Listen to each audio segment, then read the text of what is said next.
அனைவருக்கும் வணக்கம்.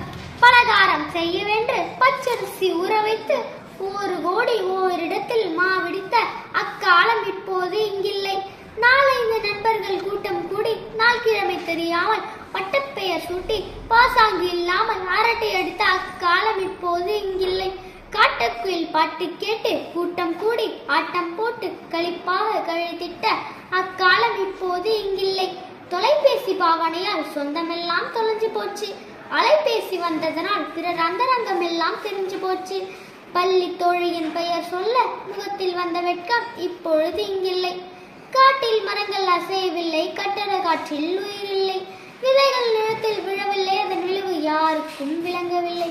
கூட்டாஞ்சோறு சமைப்பதில்லை, பட்டாம்பூச்சி பிடிப்பதில்லை. அம்மிக்கல்லில் அரைப்பதில்லை, கும்மி பாட்டும் இசைப்பதில்லை. நிலாச்சோறு உண்பதில்லை, ராஜா கதையும் கேட்பதில்லை. முன்ன இருந்த நிம்மதியே இப்பொழுது இங்கில்லை. நாம் இருவர் நமக்கொருவர் என ஆன போதும், நாம் இருவர் நமக்கொருவர் என ஆன போதும் பால்வார்க்கும் சங்கில்லை, அரளிப்பூ செண்டு இல்லை. அள்ளி அணைக்க மாமன் இல்லை, சித்தப்பா பெரியப்பா யாரும் இல்லை. தாத்தா பாட்டி துணையும் இல்லை. அதனால ஆறாரோ படிக்க இங்கு யாரும் இல்லை. இங்கிலீஷ் வைத்தியத்தால் பாதி லூசாவே மாறிவிட்டோம்.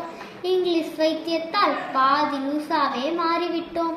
இப்படியே இறந்த காலத்தை எண்ணி நிகழ்காலத்தில் வருத்தும் நாம் எதிர்காலத்தில் என்னதான் செய்ய போகிறோம்? நன்றி, வணக்கம்.